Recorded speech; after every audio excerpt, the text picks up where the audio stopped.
8 de abril de 1943. 27.000 pies sobre Caen, Francia. La máscara de oxígeno no podía ocultar la sonrisa del teniente alemán Ralph Herrmann mientras observaba, a través de la cúpula transparente de su Focke-Wulf 190A5, las siluetas torpes de unos cazas que subían lentamente hacia su formación.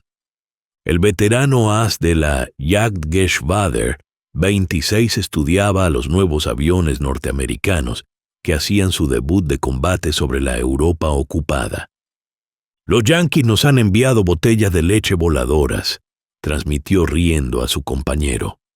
Debajo de ellos, 16 P-47C, Thunderbolt del cuarto grupo de caza, ascendían con esfuerzo. Sus motores Pratt y Whitney, R2800 Double Wasp, rugían contra el peso de 7 toneladas. Para los pilotos alemanes, acostumbrados a los ágiles Spitfire y a los veloces cazas soviéticos, aquellas máquinas estadounidenses parecían casi cómicas. Fuselajes rechonchos, alas pequeñas, hélices enormes. Pero Herrmann no sabía que estaba presenciando el nacimiento del arma que acabaría destruyendo la fuerza de caza alemana. En solo 18 meses, aquellas botellas de leche voladoras se transformarían en instrumentos de terror. Sus 8 ametralladoras Browning, calibre .50, llenarían los cielos de plomo. Cada ala contenía la matemática de la destrucción: 3.400 balas, 6.000 disparos por minuto, potencia suficiente para partir un caza enemigo en menos de 2 segundos. Aquel mismo 8 de abril comenzó la transformación. El mayor Donald Blakesley, comandante del 335 Escuadrón, detectó una formación enemiga que se preparaba para atacar. Blakesley, veterano del Escuadrón Águila de la RAF, sabía algo que sus hombres aún ignoraban. Sobrevivir en un P-47 significaba olvidar todo lo aprendido sobre el combate aéreo. El Thunderbolt representaba una ruptura total con la filosofía clásica del diseño de cazas. Mientras Alemania apostaba por interceptores ligeros, Republic Aviation había creado algo sin precedentes: un gigante de gran altitud que usaba su peso, su potencia y su fuego para imponer nuevas reglas en el cielo. Entre los 56 pilotos estadounidenses que surcaban el cielo francés aquella mañana, se encontraban hombres que se convertirían en leyendas. Pero en ese momento, eran solo novatos al mando de una máquina desconocida, frente a los ases más experimentados del mundo. Los alemanes llevaban combatiendo sin descanso desde 1939. Los estadounidenses, por el contrario, aún no habían pasado su primer día de combate. Esta es la historia de cómo la lógica industrial venció a la genialidad táctica, de cómo la cantidad y la calidad se fusionaron en una superioridad abrumadora, y de cómo la risa de los pilotos alemanes se transformó en miedo cuando descubrieron lo que 8 Browning sincronizadas podían hacer a 400 yardas de distancia. Todo comenzó en junio de 1940, cuando los cazas alemanes barrían los cielos de Francia. El diseñador georgiano-estadounidense Alexander Kartveli, de Republic Aviation, recibió un encargo urgente. El ejército quería un interceptor de gran altitud capaz de igualar a lo mejor de la Luftwaffe. Kartveli diseñó algo mucho más ambicioso. «Será un dinosaurio», dijo a su equipo, «pero un dinosaurio de buenas proporciones». El prototipo XP-47B, que voló por primera vez el 6 de mayo de 1941, dejó a todos boquiabiertos. Pesaba casi 10 toneladas en vacío, un 65% más que su predecesor. Su enorme turbocompresor trasero le daba un aspecto extraño, casi embarazado. Los pilotos de prueba solían preguntar, ¿esto realmente vuela? Y sí, volaba. Y a gran altitud, volaba como nada que el mundo hubiera visto antes. Su motor radial de 18 cilindros, con 2000 caballos de fuerza, mantenía plena potencia incluso a 27.000 pies, donde los cazas alemanes se ahogaban por falta de oxígeno. El turbocompresor hacía posible un rendimiento de nivel del mar en la estratosfera. Al principio, muchos pilotos odiaron al Thunderbolt. Durante el entrenamiento, el 56º Grupo de Caza perdió 18 pilotos y 41 aviones. El P-47 mató a más estadounidenses en instrucción que alemanes en los primeros meses de guerra. Era difícil de aterrizar, traicionero al despegar y tan veloz en picado que sus mandos se bloqueaban por la compresibilidad del aire. Pero quienes lo dominaron descubrieron algo extraordinario. El teniente Robert Johnson, un joven granjero de Oklahoma que llegaría a ser uno de los ases más célebres, describió su primer vuelo. Era como atarse a una locomotora. No lo volabas, lo apuntabas. Los primeros combates, en abril y mayo de 1943, parecían confirmar las burlas alemanas. El P-47 no podía girar ni trepar como los ágiles Focke-Wulf 190 o Messerschmitt 109. Los alemanes lo llamaban vaca preñada. Y en el primer mes, los estadounidenses perdieron 14 Thunderbolts por solo 3 victorias confirmadas. Pero algo pasaba desapercibido. Los Thunderbolts derribados aguantaban impactos imposibles. Uno regresó con más de 100 agujeros de bala y seguía volando. Su motor radial sin radiadores vulnerables soportaba daños que destruirían cualquier avión refrigerado por líquido. Y cuando el P-47 lograba poner sus armas sobre un blanco, los resultados eran devastadores. Sus 8 Browning creaban una zona de destrucción continua, con fuego sostenido durante 30 segundos, una eternidad en combate aéreo. El cambio de percepción comenzó el 26 de junio de 1943 sobre Le Havre, Francia. El protagonista, el teniente Robert S. Johnson. Su escuadrón fue sorprendido por cazas Focke-Wulf 190. El avión de Johnson fue alcanzado por más de 200 impactos, su cabina destrozada, el motor dañado, él mismo herido, y aún así, atrapado dentro de su P-47, consiguió mantenerlo en el aire. Incluso cuando un caza alemán lo atacó sin piedad, vaciando toda su munición, el Thunderbolt siguió volando. El enemigo, incrédulo, se colocó a su lado, lo saludó y se retiró. Johnson logró aterrizar en Inglaterra con el avión hecho pedazos pero vivo. Los mecánicos dejaron de contar agujeros después del número 200. La noticia recorrió a ambos bandos. El avión que muchos creían un fracaso se había convertido en una leyenda de acero. La era del Thunderbolt acababa de comenzar. Para julio de 1943, los pilotos estadounidenses empezaban a comprender los secretos del P-47. El coronel Hubert Zemke, comandante del 56º Grupo de Caza, lo expresó con claridad después de muchas pérdidas y lecciones aprendidas a la fuerza.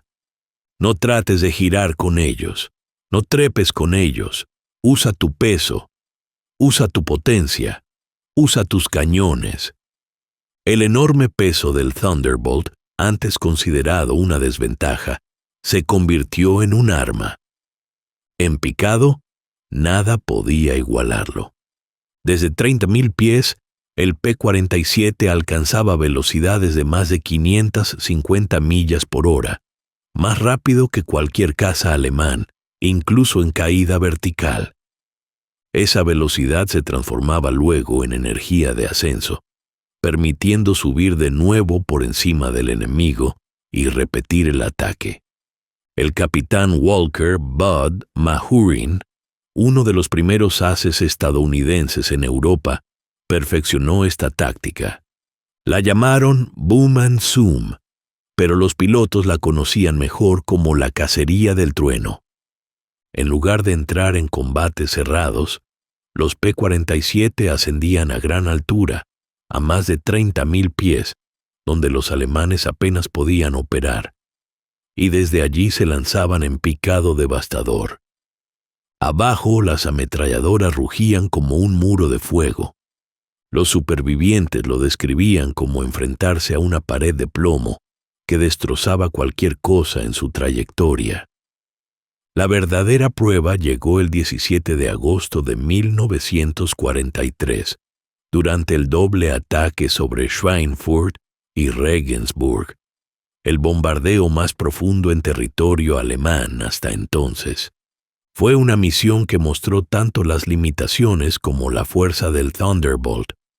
Su alcance, incluso con tanque de combustible auxiliares, era corto, pero cuando entraba en combate, su potencia era terrorífica.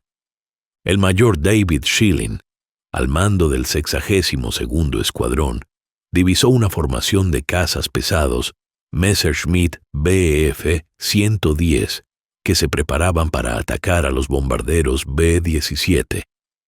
Schilling y 3 compañeros descendieron desde 28.000 pies.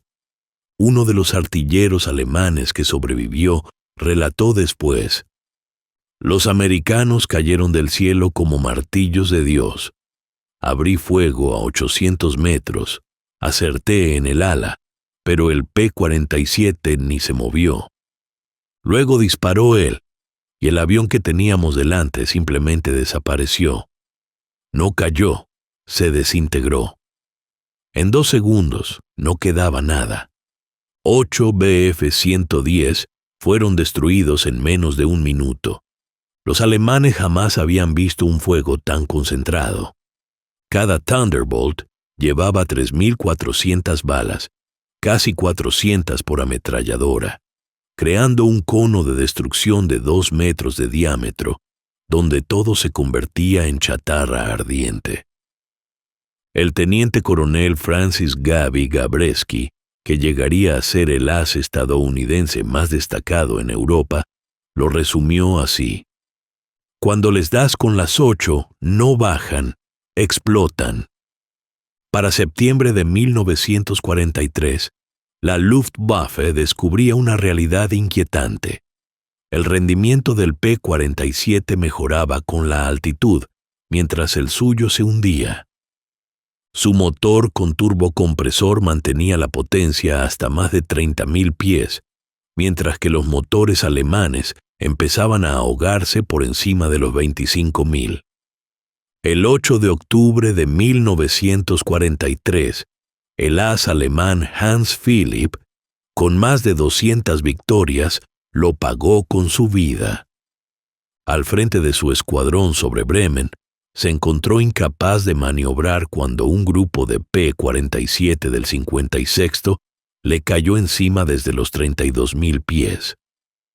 El teniente Robert Johnson, ahora ya veterano, registró en su informe: «Disparé a 300 yardas, deflexión de 30 grados, impactos en todo el fuselaje. El avión enemigo explotó, sin paracaídas. La muerte de Philipp conmocionó a la Luftwaffe.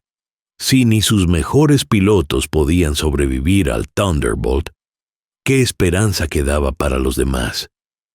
En noviembre de 1943, un informe presentado al mariscal Hermann Göring fue demoledor. El P-47 podía volar más alto que cualquier caza alemán, alcanzar velocidades cercanas al sonido y soportar daños que destruirían 3 aviones convencionales.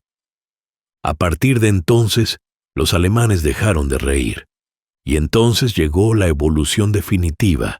En enero de 1944 apareció el P-47D-22, con una nueva hélice de palas anchas de 13 pies de diámetro.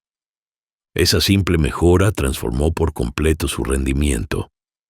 Por fin podía trepar con los cazas alemanes e incluso superarlos. El veterano Heinz Knock, de la Jagdgeschwader 11, anotó en su diario en febrero de 1944: «Los gordos americanos han aprendido a trepar. Hoy los atacamos sobre Hannover. Intentamos escapar hacia arriba, y nos siguieron hasta los 30.000 pies. Schmidt fue alcanzado y desapareció en una bola de fuego. Estos ya no son los mismos aviones de los que nos reíamos el año pasado». La nueva hélice no solo mejoró el rendimiento, también cambió el sonido del Thunderbolt. El rugido de sus palas, al rozar la velocidad del sonido, se escuchaba desde kilómetros de distancia. Las tropas alemanas lo llamaban Donnerschlag, el golpe de trueno. Un sonido profundo, amenazante. El sonido de la muerte que se acercaba. Para marzo de 1944, los P-47 ya no eran los cerdos voladores que los alemanes solían ridiculizar. Equipados con tanques externos de combustible, podían escoltar bombarderos hasta el corazón de Alemania. Con la nueva hélice de palas anchas, incluso cargados con combustible adicional, mantenían un rendimiento asombroso. La Luftwaffe intentó concentrarse en los bombarderos, pero para hacerlo debía atravesar la pantalla de escolta Thunderbolt, un muro de fuego y acero cada vez más mortal. Los pilotos alemanes comenzaron a sentir respeto y miedo por el enorme caza americano. El as alemán Günther Rall, con más de 270 victorias, lo relató años después. «Los vimos arriba, gordas siluetas contra el sol. Alguien dijo: ahí vienen los cerdos voladores». 30 segundos después, nadie reía. Descendieron como una avalancha. Sus cañones no disparaban ráfagas. Disparaban ríos continuos de fuego. Caer en ese torrente significaba muerte instantánea. Los Thunderbolt también demostraron otra ventaja crucial: resistencia. Mientras los cazas alemanes agotaban su combustible en minutos, los P-47 podían permanecer en el aire durante horas, protegiendo a los bombarderos sin descanso. Y cuando los P-51 Mustang llegaron para encargarse de las escoltas de largo alcance, los P-47 encontraron un nuevo propósito: atacar la tierra. Era el comienzo de su segunda vida, la del cazador de tanques y columnas blindadas. En abril de 1944, los aliados se preparaban para la invasión de Francia. El Thunderbolt, con sus 8 Browning de medio pulgada, se convirtió en la pesadilla de los soldados alemanes. Las balas perforantes e incendiarias podían atravesar el blindaje superior de la mayoría de los vehículos. Una ráfaga de 2 segundos lanzaba más de 160 proyectiles sobre un área del tamaño de un camión. Pronto se añadieron bombas y cohetes. El modelo P-47D-25 podía llevar 2 bombas de 450 kilos bajo las alas y otra de 225 bajo el fuselaje, una carga igual a la de un bombardero medio de los primeros años de guerra. Más tarde incorporó rieles para 10 cohetes de 127 milímetros, equivalentes a obuses de artillería. Un oficial alemán que mandaba una unidad blindada durante la campaña de Normandía lo describió así: «Venían tan bajo que podías ver sus rostros. El ruido era aterrador. Motores rugiendo, cohetes chillando, las ametralladoras martilleando». Una columna entera de camiones dejó de existir en un solo ataque. 20 vehículos convertidos en fuego y metal retorcido. El 6 de junio de 1944, el día D, El cielo pertenecía a los americanos. Más de 500 P-47 cubrieron las playas de Normandía. Los pocos cazas alemanes que intentaron acercarse fueron masacrados. El teniente Wolfgang Fischer, uno de los pocos pilotos que logró llegar a las playas aquel día, informó: el cielo era de los estadounidenses. Los Thunderbolt estaban apilados desde el mar hasta los 30,000 pies. Intentamos romper su formación al amanecer. 12 salimos, solo uno regresó. Sus ametralladoras convertían nuestros cazas en lluvia de aluminio.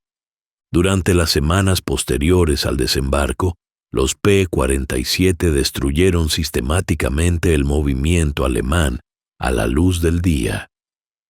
Solo en junio, los Thunderbolt del 9º Ejército Aéreo reclamaron la destrucción de más de 650 locomotoras, 3.800 camiones, 500 tanques y vehículos blindados y más de 4.500 carros de caballos. El ejército alemán se vio obligado a moverse únicamente de noche, paralizando su capacidad de respuesta. Intentaron de todo: reforzar blindajes, aumentar la artillería antiaérea, camuflar los convoyes. Nada funcionó. La combinación de velocidad, potencia y blindaje hacía del Thunderbolt una amenaza casi imparable. Incluso los temidos cañones de 88 milímetros tenían dificultades para seguir a aquellos cazas que volaban a ras del suelo a velocidades imposibles. El apodo Jabo, abreviatura de Jagd Bomber, caza bombardero, se convirtió en sinónimo de terror. Las tropas alemanas sabían que, si escuchaban el rugido profundo del trueno americano, debían correr o morir. En los cielos de Europa, el Thunderbolt ya no era objeto de burla. Era la voz del trueno, el símbolo del dominio aéreo aliado. Mientras el P-47 devastaba Europa, también demostraba su poder en otro rincón del mundo, el Pacífico. El 348 Grupo de Caza, operando desde Nueva Guinea, descubrió que el Thunderbolt era perfecto para las grandes distancias y las duras condiciones tropicales. El coronel Neil Kirby, su comandante, desarrolló tácticas específicas para ese teatro. El 11 de octubre de 1943 lideró 4 P-47 contra 40 aviones japoneses sobre Wewak. Derribó 6 él solo, ganando la medalla de honor. Los pilotos japoneses, acostumbrados a los cazas ligeros y frágiles estadounidenses, quedaron sorprendidos. El Asaburo Sakai lo recordó así: los llamábamos monstruos. Nuestros cañones de 20 milímetros, que podían destruir un P-40 con unos pocos disparos, parecían no hacerles nada. Puse decenas de proyectiles en un Thunderbolt y siguió volando. Su respuesta fue aterradora: ríos de fuego que despedazaban nuestros aviones. Para el final de la guerra, apareció el P-47N, diseñado específicamente para el Pacífico. Sus alas de mayor capacidad llevaban combustible adicional que extendía el alcance hasta 3.800 kilómetros, permitiendo escoltar a los B-29 hasta Japón. El corto de piernas de 1943 se había convertido en un auténtico corredor de larga distancia. Pero su prueba más sorprendente llegaría de nuevo en Europa, frente a un enemigo completamente nuevo: los reactores alemanes. El Messerschmitt Me-262, con una velocidad máxima de 870 kilómetros por hora, parecía intocable para cualquier avión de hélice. Sin embargo, los pilotos de Thunderbolt descubrieron 2 momentos en los que podían cazarlo: durante el despegue y el aterrizaje, o en picados desde gran altitud. El 27 de noviembre de 1944, el teniente coronel John C. Meyer, del 352, Grupo fue uno de los primeros en derribar un Me-262 con un P-47. Descendiendo desde 8.500 metros, su avión alcanzó casi 800 kilómetros por hora y abrió fuego a 400 yardas. El reactor se desintegró en el aire. El informe de combate señalaba: las piezas se separaron, motores, alas, fuselaje. El piloto no saltó. Las 8 Browning de calibre .50 demostraron ser más efectivas de lo esperado incluso contra un jet. A comienzos de 1945 se desplegaron variantes P-47M, creadas para contrarrestar los aviones a reacción y las bombas volantes V-1. Con inyección de agua metanol alcanzaban más de 2.800 caballos de potencia y 760 kilómetros por hora en vuelo nivelado a 9.000 metros. Eran los Thunderbolt definitivos, rápidos, duros y letales. El mayor George Bostwick, del 63º Escuadrón, derribó 2 Me-262 en marzo de 1945. Su informe táctico fue claro: los jets son más rápidos, pero no pueden girar ni resistir impactos. Una ráfaga buena y se deshacen como papel. El 1 de enero de 1945, la Luftwaffe lanzó su último intento desesperado, la Operación Bodenplatte, un ataque masivo a aeródromos aliados.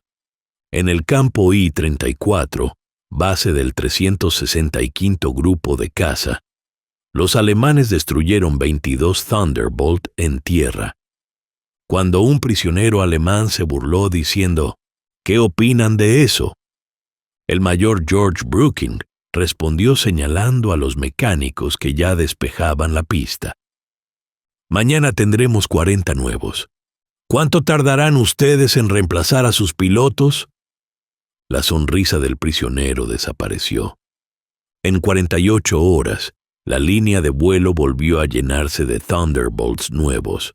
La Luftwaffe, en cambio, perdió más de 270 aviones y 200 pilotos veteranos en un solo día, pérdidas imposibles de reponer. La industria estadounidense producía un Thunderbolt cada hora. En total, más de 15.000 unidades salieron de las fábricas de Farmingdale y Evansville. Cada avión requería 65.000 piezas, 8 millas de cableado y una precisión industrial que Alemania ya no podía igualar. Más impresionante aún fue el entrenamiento. Para 1944, Estados Unidos graduaba a 30.000 pilotos por año, más de los que Alemania formó en toda la guerra. Cada piloto de P-47 llegaba al combate con más de 400 horas de vuelo. Los alemanes, al final, apenas con 100. Uno de ellos, el teniente Eugene Roberts, resumió la diferencia: mi primera misión, sabía exactamente qué hacer. El alemán que enfrenté no tenía ni la mitad de mi experiencia. No era una pelea justa. En marzo de 1945, el mismo Joseph Priller, que había llamado vacas preñadas a los Thunderbolt 2 años antes, fue entrevistado por la propaganda alemana. Su respuesta nunca se publicó por ser demasiado desmoralizadora. El Thunderbolt es el mejor cazabombardero jamás construido. Su poder de fuego no tiene precedentes. Sus armas no fallan. Sus bombas son precisas. Y sus pilotos están mejor entrenados. Ellos pierden 10 y construyen 20. Nosotros perdemos 1 y se acabó. Nos reímos en 1943, ya no reímos ahora. Cuando escuchas esas ametralladoras, sabes que la muerte ha llegado. Para abril de 1945, la Luftwaffe existía solo en el papel, sin combustible, sin pilotos, sin esperanza. Y sobre los restos de su imperio aéreo, el trueno seguía rugiendo. Para la primavera de 1945, El cielo de Europa pertenecía completamente a los aliados. Los aeródromos alemanes eran ruinas, los depósitos de combustible estaban vacíos, y los pocos pilotos que quedaban sabían que cada vuelo podía ser el último. El sargento Klaus Brechner, uno de los últimos pilotos entrenados por la Luftwaffe, voló solo una misión de combate. Recordó aquel día sobre Leipzig. Vi 4 Thunderbolt descendiendo desde arriba. Intenté girar, pero eran demasiado rápidos. El líder disparó desde 500 metros. Mi avión tembló, el motor explotó y el ala se desprendió. En el paracaídas vi cómo destruían a todo mi escuadrón en segundos. El cielo llovía fuego y metal. El impacto psicológico era devastador. Los médicos alemanes lo llamaban Jabo Fever, la fiebre del jabo. Síntomas físicos de pánico solo con oír el sonido de los P-47. Veteranos que habían enfrentado Spitfires y Hurricanes sin miedo sufrían náuseas y temblores cuando sabían que los Thunderbolt estaban cerca. Las cifras finales son difíciles de imaginar. Solo en Europa, los P-47 destruyeron más de 7,000 aviones enemigos, 6,000 vehículos blindados, 9,000 locomotoras y decenas de miles de camiones y vagones. Su proporción de victorias en combate aéreo superó el 4,6-1, con la tasa de pérdidas más baja entre todos los cazas aliados. Detrás de esos números se escondía una verdad aún más poderosa. La guerra moderna ya no la ganaban los héroes solitarios, sino la industria, la logística y la perseverancia. Mientras Alemania contaba a sus pilotos caídos, Estados Unidos construía aviones más rápido de lo que los alemanes podían derribarlos. El trueno no solo fue un arma, fue el sonido del poder industrial estadounidense. Los informes alemanes capturados tras la guerra muestran la evolución de su opinión. Abril de 1943. Avión grande, torpe, inferior en maniobrabilidad. Amenaza mínima. Diciembre de 1943. Estructura extremadamente fuerte. Fuego cada vez más peligroso. Amenaza significativa. Junio de 1944. Superior a todos los tipos alemanes sobre 6,000 metros. Fuego devastador. Difícil de derribar. Marzo de 1945. El mejor cazabombardero de la guerra. Enfrentarlo directamente es suicida. Décadas después, en una reunión de veteranos en Arizona, el exgeneral Adolf Galland, jefe de cazas de la Luftwaffe, recordó: en 1943 nos reímos. Pensamos que los americanos no entendían el combate aéreo. Construyeron un bombardero y lo llamaron caza, dijimos. Nosotros no entendíamos. Ellos no querían un caza europeo. Querían un avión americano, poderoso, resistente, fabricable en masa. Y ganaron porque entendieron la guerra de desgaste. Cuando piloté un P-47 capturado, comprendí todo. La potencia era increíble, la visibilidad perfecta, los mandos precisos. Era un avión hecho para sobrevivir, y América construyó más de 15,000 de ellos. En ese momento supe que nunca tuvimos oportunidad. Los pilotos alemanes lo llamaban el piano de Roosevelt, por el sonido de sus 8 ametralladoras sincronizadas. Un sonido que muchos escucharon por última vez antes de morir. El P-47 no solo derrotó a la Luftwaffe, la destruyó. Era el reflejo perfecto de la filosofía industrial de Estados Unidos. Ingeniería brutal, recursos ilimitados y producción imparable. Cada pieza estaba sobredimensionada, cada componente construido para resistir más de lo necesario. El resultado fue un avión que podía volar destrozado, incendiar tanques, derribar casas y regresar a casa. Incluso después de la guerra, algunos sostuvieron que el Thunderbolt ganó por cantidad, no por calidad. Pero los registros de combate cuentan otra historia. Cuando las cifras eran iguales, el trueno siempre prevalecía. Su precisión, su potencia de fuego y su resistencia no tenían rival. El avión pesado, torpe y feo de 1943 se convirtió en el cazador más temido de los cielos.